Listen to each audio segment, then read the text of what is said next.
ಸ್ನೇಹಿತರೆ ನಮಸ್ತೆ. ನಾನು ಈಶ್ವರನ್ ಪ್ರೀತಿರ್ತ ಮಾತಾಡ್ತಾ ಇರೋದು.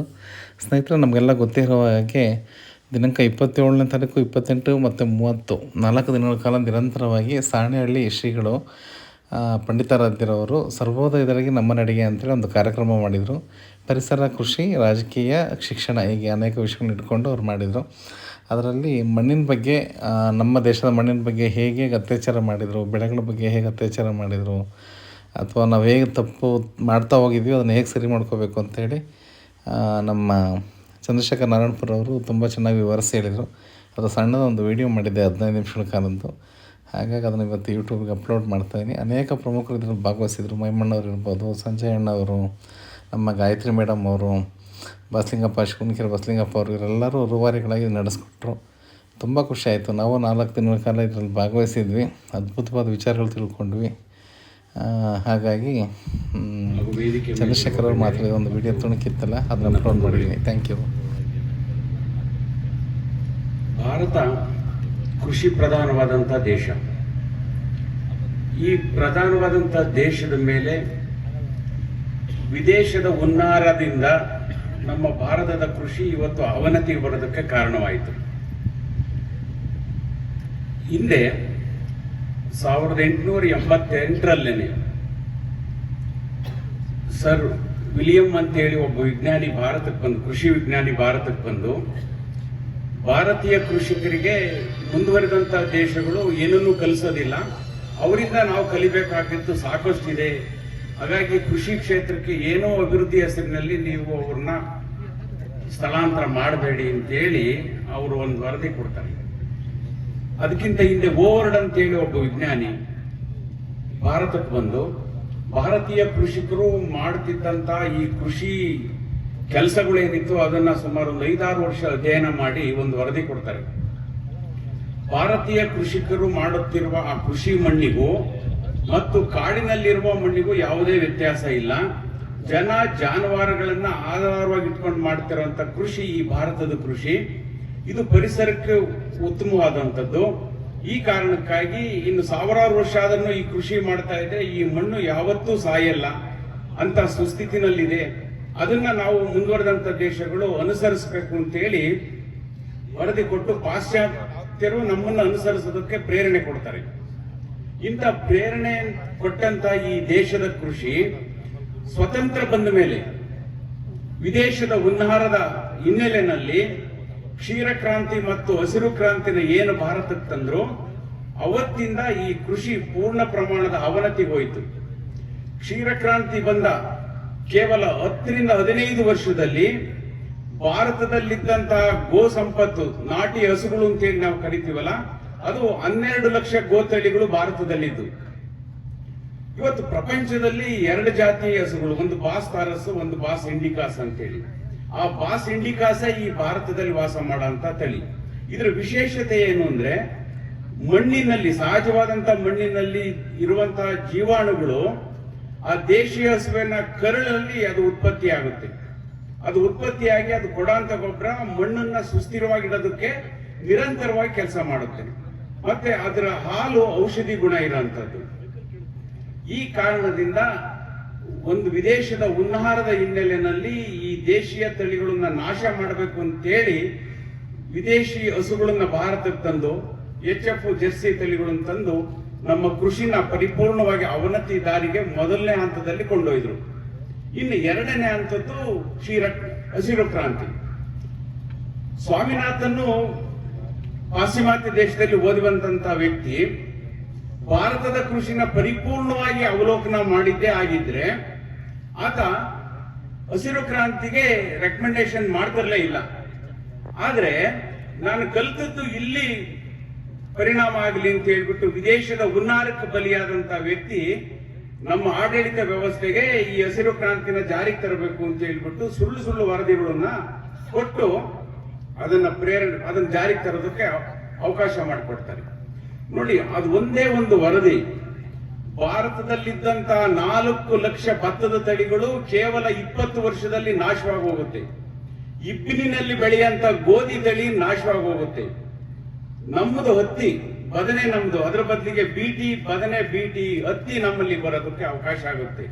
ಇಂಥ ಈ ಹುನ್ನಾರದಿಂದ ಭಾರತದ ಕೃಷಿ ಕೇವಲ 40 ವರ್ಷದಲ್ಲಿ 87% ಇದ್ದಂತಹ ಕೃಷಿಕರು ಇದಕ್ಕೆ ಬೇಸತ್ತು ಸುಸ್ತಾಗಿ ಬೇರೆ ಉದ್ಯೋಗಕ್ಕೆ ವಲಸೆ ಹೋಗ್ತಾರೆ. 40% ಕೃಷಿಕರು ವಲಸೆ ಹೋಗಿ ಇವತ್ತು ಕೇವಲ 47% ಉದ್ಯೋಗದಲ್ಲಿದ್ದಾರೆ. ಇವತ್ತು ಕೃಷಿ ಕ್ಷೇತ್ರ ಶ್ರೀಮಂತವಾಗಿದೆ, ಆದ್ರೆ ಕೃಷಿಕರು ಇನ್ನೂ ಬಡತನದಲ್ಲೇ ಇದ್ದೀವಿ. ಕಾರಣ ಏನು ಅಂತಂದ್ರೆ ಇದು ಒಂದು ಆಡಳಿತ ವ್ಯವಸ್ಥೆಯ ಹುನ್ನಾರದ ಫಲ ಅಂತ ಹೇಳಿ ನಾನಾದ್ರೂ ಭಾವಿಸಿದ್ದೀನಿ. ಹಾಗಾಗಿ ಇದರಿಂದ ಹೊರಗೆ ಬರಬೇಕು ಅಂತಂದ್ರೆ ನಮ್ಮ ಪೂರ್ವಿಕರು, ನಮ್ಮ ಅಜ್ಜನಿಗೆ ಯಾರು ವಿಜ್ಞಾನ ಕಲಿಸ್ಕೊಟ್ಟಿದ್ರು? ಯಾರು ಕಲಿಸ್ಕೊಟ್ಟಿರ್ಲಿಲ್ಲ ಅಲ್ವಾ? ಆದ್ರೆ ಅವರು ಮಳೆ ಆಧಾರಿತವಾದಂತ ಕೃಷಿ, ಋತುಮಾನಕ್ಕೆ ಆಧಾರಿತವಾದಂತ ಕೃಷಿ ಮಾಡ್ತಾ ಇದ್ರು, ಸುಭಿಕ್ಷವಾಗಿದ್ರು. ಅವರು ಅವತ್ತು ಯಾವತ್ತು ಅನ್ನಕ್ಕಾಗಿ ಬೇರೆಯವ್ರ ಹತ್ರ ಕೈ ಚಾಚಿರ್ಲಿಲ್ಲ.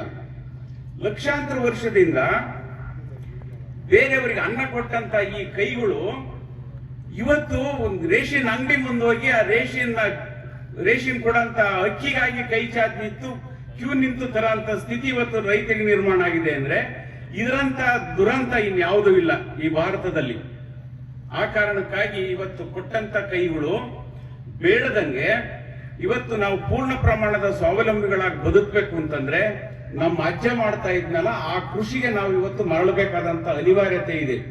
ಆ ಹಿನ್ನೆಲೆಯಲ್ಲಿ ಇವತ್ತು ನೋಡಿ, ಜಪಾನಿನ ಪುಕೋಕೋ ಈ ವಿದೇಶದ ಹುನ್ನಾರದಿಂದ ಈ ಪ್ರಕೃತಿ ನಾಶವಾಗ್ತಾ ಇದೆ ಅಂತ ಗೊತ್ತಾದಾಗ ಜಪಾನಿನ ಪುಕೋಕೋ 36 ವರ್ಷ ಅಧ್ಯಯನ ಮಾಡಿ ಈ ಕೃಷಿನ ಉಳಿಸೋದಕ್ಕೆ ಪ್ರಯತ್ನ ಪಡ್ತಾರೆ. ಆದ್ರೆ ವಿದೇಶದ ಹುನ್ನಾರ ಈ ಕೆಮಿಕಲ್ ಮಾಫಿಯಾ ಏನ್ ಮಾಡುತ್ತೆ ಅಂದ್ರೆ ಅದನ್ನ ಪ್ರಚಾರಕ್ಕೆ ತರದಂಗೆ ನೋಡಿಕೊಳ್ಳುತ್ತೆ, ವ್ಯವಸ್ಥಿತವಾಗಿ ನೋಡಿಕೊಳ್ಳುತ್ತೆ. ಆದ್ರೆ ನಮ್ಮಲ್ಲಿದ್ದಂತ ನಾರಾಯಣ ರೆಡ್ಡಿ ತರದವರು, ರಾಮಚಂದ್ರ ರಾವ್ ಅಂತವರು, ಪುರುಷೋತ್ತಮ ರಾವ್ ತಂದವರು, ಇವರೆಲ್ಲರೂ ಆ ಪುಕೋಕೋ ಅವರನ್ನ ಅನುಸರಿಸಿ ಇವತ್ತು ಕರ್ನಾಟಕದಲ್ಲಿ ಸಹಜ ಕೃಷಿ ಉಳಿಯೋದಕ್ಕೆ ಪ್ರೇರಣೆ ಆಗ್ತಾರೆ ಅವರೆಲ್ಲ. ಇವತ್ತು ನೈಸರ್ಗಿಕ ಕೃಷಿ, ಇವತ್ತು ನಾನು ಮಾಡ್ತಾ ಇರೋಂಥದ್ದು ನೈಸರ್ಗಿಕ ಕೃಷಿ. ನಾನು ಸುಮಾರು 24,000 ಹಳ್ಳಿಗಳಿಗೆ ಭೇಟಿ ಕೊಟ್ಟಾಗ ನಾನು ಪ್ರತಿ ಒಂದು ಹಳ್ಳಿನಲ್ಲಿ ಒಂದೊಂದು ರಾತ್ರಿ ಉಳಿಯಂತ ಸಂದರ್ಭದಲ್ಲಿ ಆ ದೇವಸ್ಥಾನಕ್ಕೋ ಆ ಮಠಕ್ಕೋ ಹಳ್ಳಿಯ ರೈತರುಗಳು ಕೆಲವರು ಮಕ್ಕಳುಗಳು ಅಲ್ಲಿ ಬಂದು ಮಲಗವರು. ಆ ಮಲಗದಾಗ ನಾನು ಅವರೊಟ್ಟಿಗೆ ಮಾತಾಡ್ತಾ ಇದ್ದಾಗ ಕೃಷಿ ಯಾರಿಗೂ ಬೇಡವಾಗಿತ್ತು ಅವರಿಗೆ. ಆ ಕೃಷಿಕನ ಮಗ ಕನಿಷ್ಠ ಜವಾನ್ ಆಗ್ಯಾರು ಬೆಂಗಳೂರಲ್ಲಿರ್ಲಿ, ಆದ್ರೆ ಕೃಷಿಗೆ ಬರಬಾರ್ದು ಅಂತೇಳಿ ಅವರಲ್ಲೇ ನಿರ್ಧಾರ ಮಾಡ್ಕೊಂಡಿದ್ರು. ಆ ನಿರ್ಧಾರದಂತೆ ನಮ್ಮೆಲ್ಲ ಹಳ್ಳಿಯ ಯುವಕರು ಬೆಂಗಳೂರು, ಬಾಂಬೆ ಈ ತರದ ನಗರಗಳಿಗೆ ಹೋಗಿ ಇವತ್ತು ಅಲ್ಲಿ ವಾಚ್ಮ್ಯಾನ್ ಆಗೋ ಅಥವಾ ಬೇರೆ ಬೇರೆ ಗಾರ್ಮೆಂಟ್ಸ್ ಗಳೆಲ್ಲ ಕೆಲಸ ಮಾಡ್ತಾ ಜೀವನ ಮಾಡೋ ಅಂತ ದುಸ್ಥಿತಿನ ನಾವು ತಂದ್ಕೊಂಡ್ವಿ. ಆ ಕಾರಣದಿಂದ ನಾನು ನಾನು ಅಧ್ಯಯನ ಮಾಡ್ಕೊಂಡು ಬಂದೆ. ಆ ಸಂದರ್ಭದಲ್ಲಿ ಕೃಷಿಯ ಅವನತಿನೂ ನಾನು ನೋಡ್ಕೊಂಡು ಬಂದಾಗ ಕೃಷಿನೂ ಒಂದು ಸ್ವಾವಲಂಬಿಯಾಗಿ ಬದುಕಬಹುದು, ಇಲ್ಲಿ ರೈತ ತಲೆ ಎತ್ತಿ ಬದುಕಬಹುದು ಅನ್ನೋದನ್ನ ತೋರಿಸ್ಕೊಡ್ಬೇಕು ಅನ್ನೋ ಕಾರಣಕ್ಕಾಗಿಯೇ ನಾನು ಪತ್ರಿಕೋದ್ಯಮ ಬಿಟ್ಟು 2007ರಲ್ಲಿ ನಾನು ಕೃಷಿ ಜಮೀನನ್ನ ಖರೀದಿ ಮಾಡಿ ಅಲ್ಲಿ ಕೃಷಿ ಮಾಡ್ತಾ ಹೋದೆ. ಪುಕೋಕೋ ಮತ್ತು ಜಪಾನಿನ ಪುಕೋಕೋ ಮತ್ತು ನಮ್ಮ ಭಾರತದ ಸುಭಾಷ್ ಪಾಳೇಕರ್ ಏನಿದ್ರು ಆ ಎರಡೂ ತತ್ವಗಳನ್ನ ಸಮೀಕರಿಸಿಬಿಟ್ಟು ನಾನು ಕೃಷಿ ಮಾಡ್ತಾ ಹೋದಾಗ ಕೇವಲ 14 ವರ್ಷದಲ್ಲಿ ₹1 ಸಾಲ ಮಾಡದಂಗೆ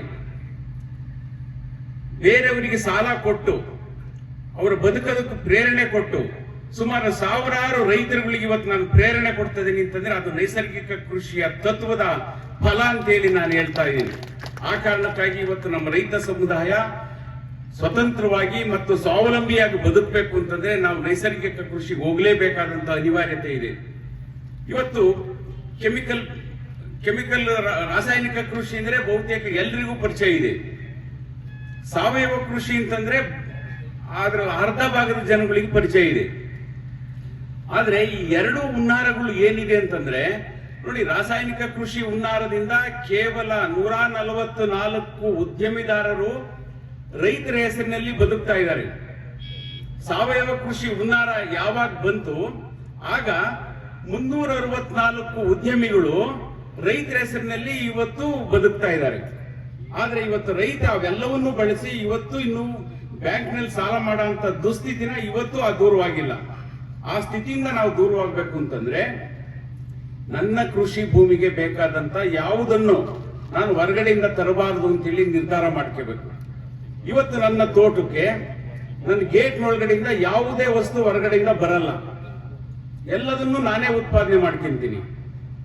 ಒಬ್ಬ ಯುವಕ ಸ್ವಾವಲಂಬಿಯಾಗಿ ಬದುಕಬಹುದು ಕೃಷಿನಲ್ಲಿ ಅಂತೇಳಿ ಮಾಡಿ ತೋರಿಸೋದಕ್ಕಾಗಿ ನಾನು ಮಾಡಿದಂತ ಪ್ರಯೋಗಗಳು ಯಾವುದು ಅಂತಂದ್ರೆ, ಜಮೀನು ತಗೊಂಡ ತಕ್ಷಣ ನಾನು ಹಸುಗಳನ್ನು ಸಾಕಿ ಹಾಲು ಉತ್ಪಾದನೆಗೆ ಮುಂದಾದೆ. ಸುಮಾರು 150 ಲೀಟರ್ ಹಾಲು ಪ್ರತಿದಿನ ಉತ್ಪಾದನೆ ಆಗೋದಕ್ಕೆ ಪ್ರಾರಂಭ ಆಯಿತು. ಅದರಲ್ಲಿ ಬರೋಂಥ ಸಗಣಿನ ಮೌಲ್ಯವರ್ಧನೆ ಮಾಡಿ ಎರೆಹುಳು ಗೊಬ್ಬರ ಮಾಡ್ತಾ 100 ಟನ್ ಎರೆಹುಳು ಗೊಬ್ಬರನ ಉತ್ಪಾದನೆ ಮಾಡ್ತಾ ಹೋದೆ. 75 ಟನ್ ಮಾರಾಟ ಮಾಡಿ ಉಳಿದದನ್ನ ನಾನು ಬಳಸ್ತಾ ಅದನ್ನ ಅಣ್ಣನ ಕ್ರೋಢೀಕರಿಸ್ತಾ ಹೋದೆ. ಜೊತೆನಲ್ಲಿ ಬಾಳೆ ಹಾಕಿದಂಥದ್ದು 1 ವರ್ಷಕ್ಕೆ 5,000 ಗಿಡದ ಬಾಳೆ ಉತ್ಪಾದನೆ ಕೊಡೋದಕ್ಕೆ ಪ್ರಾರಂಭ ಆಯಿತು. ಯಾವಾಗ ಪ್ರಥಮ ಹಂತದಲ್ಲಿ ನಾನು ಮಾಡದಂತ ಸಾಲನ ತೀರಿಸಿ ಇವತ್ತಿಗೂ ಯಾವುದೇ ₹1 ಸಾಲ ಮಾಡದಂಗೆ ಬದುಕ್ತದೀನಿ ಅಂತಂದ್ರೆ ಅದು ನೈಸರ್ಗಿಕ ಕೃಷಿ ಕೊಟ್ಟಂತ ಶಕ್ತಿ ಅಂತ ಹೇಳಿ ನಾನು ಭಾವಿಸಿದ್ದೀನಿ.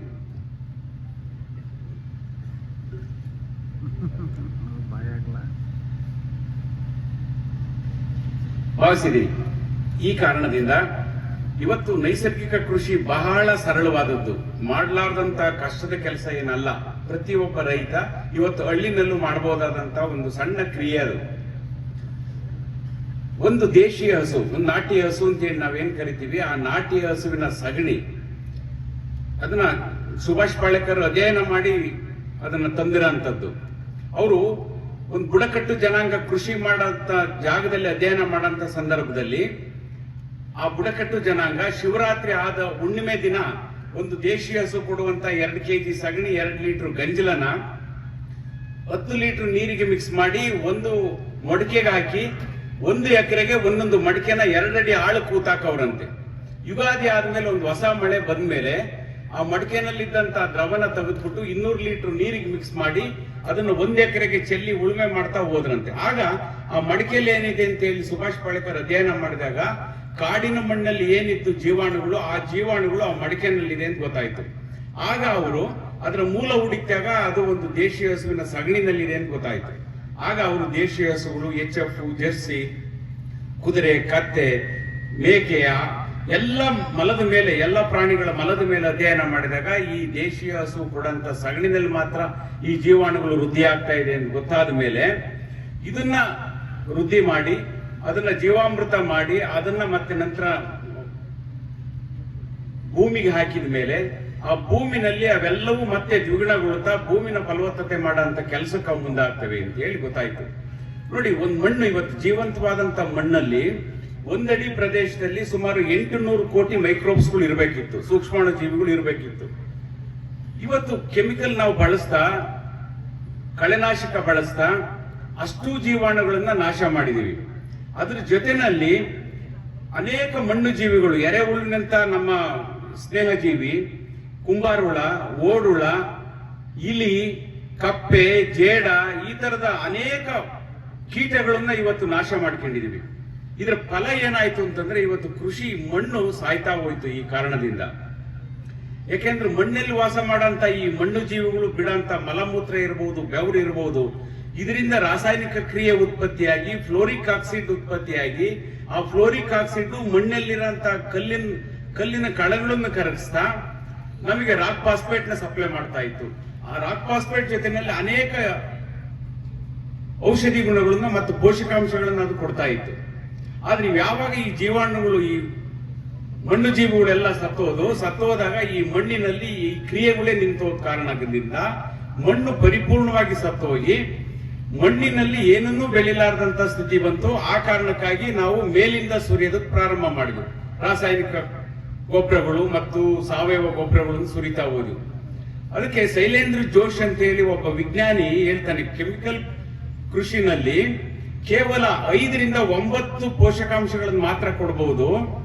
ಆದ್ರೆ ನಂತರ ಬಂದಂತ ಈ ಸಾವಯವ ಕೃಷಿನಲ್ಲಿ ಕೇವಲ 30 ರಿಂದ 40 ಪೋಷಕಾಂಶಗಳನ್ನು ಮಾತ್ರ ಕೊಡಬಹುದು. ಆದ್ರೆ ನೈಸರ್ಗಿಕವಾದಂತ ಮಣ್ಣಲ್ಲಿ 108 ಅನ್ನದ್ರವ್ಯಗಳನ್ನು ಕೊಡುವಂತ ಶಕ್ತಿ ಆ ನೈಸರ್ಗಿಕ ಮಣ್ಣಿಗಿತ್ತು. ಅದನ್ನ ನಾವು ನಾಶ ಮಾಡ್ಕೊಂಡಿದೀವಿ. ಆ ಕಾರಣಕ್ಕಾಗಿ ಮಣ್ಣನ್ನ ಮತ್ತೆ ಪುನಃ ನಾವು ನೈಸರ್ಗಿಕ ಕ್ರಿಯೆ ಒಳಪಡಿಸಬೇಕು. ಒಳಪಡಿಸಿದಾಗ ಈ ಒಂದು ಸಸ್ಯಕ್ಕೆ ಒಂದು ಬೆಳೆ ಕೊಡಬೇಕಾದಂತ ಎಲ್ಲ ಅನ್ನದ್ರವ್ಯಗಳನ್ನ, ಆ ಪೋಷಕಾಂಶಗಳನ್ನ ಆ ಜೀವಾಣುಗಳು ಕೊಡ್ತಾ ಹೋಗ್ತವೆ ಅಂತ ಹೇಳಿ ಆತ ಹೇಳ್ತಾನೆ. ಇಷ್ಟೆಲ್ಲ ನಮ್ಮ ಮುಂದೆ ಇದ್ರೂ ಸಹ ಇವತ್ತು ನಾವು ಯಾವುದೋ ಒಂದು ಹುನ್ನಾರದಿಂದ ಇವತ್ತು ನಾವು ರೈತರು ಬಲಿಯಾಗ್ತಾ ಇದೀವಿ. ಆ ಕಾರಣಕ್ಕಾಗಿ ನಾವು ತೋಟಗಾರಿಕಾ ಬೆಳೆಗಳಲ್ಲಿ ನಾವೀಗ ಸರ್ವೋದಯದ ಹಿನ್ನೆಲೆಯಲ್ಲಿ ತೋಟಗಾರಿಕಾ ಬೆಳೆಗಳಲ್ಲಿ ಏನೇನು ಉಪ ಬೆಳೆಗಳನ್ನು ಮಾಡಬಹುದು, ಆಹಾರ ಬೆಳೆಗಳನ್ನು ಬೆಳೀತಾ ಇದ್ದೀರಲ್ಲ, ಆ ಬೆಳೆಗಳನ್ನ ಯಾವ ಕ್ರಮದಲ್ಲಿ ಬೆಳಿಬಹುದು ಅನ್ನೋದ್ರ ಬಗ್ಗೆ ತರಬೇತಿ ಕೊಡೋದಕ್ಕೆ ಒಂದೊಂದು ತಾಲೂಕಲ್ಲಿ ಒಂದೊಂದು ಕಾರ್ಯಕ್ರಮನ ಆಯೋಜಿಸಬೇಕು ಅಂತ ಹೇಳಿ ಒಂದು ಕಾರ್ಯಕ್ರಮವನ್ನು ನಾವು ಹಮ್ಮಿಕೊಂಡಿದೀವಿ. ಈ ಎಲ್ಲ ಹಿನ್ನೆಲೆಯಲ್ಲಿ ಇವತ್ತಿನ ಈ ಜಾಥಾ ಏನಿದೆ, ಈ ಜಾಥಾ ನಿಮ್ಮ ಮನಸ್ಸನ್ನ ಪರಿವರ್ತನೆ ಮಾಡೋದಕ್ಕೆ ಹೊರಟಂತ ಒಂದು ಮಾರ್ಗ ಅಷ್ಟೇನೆ. ಈ ಮಾರ್ಗನ ನೀವು ತುಳಿದು ನನ್ನ ಪರಿವರ್ತನೆಗೆ ಏನು ಮಾಡಬಹುದು ಅಂತ ಹೇಳಿ ನಮ್ಮ ವೈಯಕ್ತಿಕ ನೆಲೆಗಟ್ಟಿನಲ್ಲಿ ನಾವು ಆಲೋಚನೆ ಮಾಡಿದಾಗ ನನ್ನ ಬದುಕು ಸುಭಿಕ್ಷವಾಗಿರುತ್ತೆ ಅಂತ ಹೇಳಿ ನನ್ನ ಭಾವನೆ. ಆ ಕಾರಣಕ್ಕಾಗಿ ಇನ್ನು ಮುಂದಿನ ದಿನಗಳಲ್ಲಿ ಪ್ರತಿ ತಾಲೂಕಲ್ಲೂ ಈ ತರದ ರೈತರಿಗೆ ತರಬೇತಿಗಳನ್ನು ಕೊಡುವಂತ ಆಲೋಚನೆ ಇದೆ.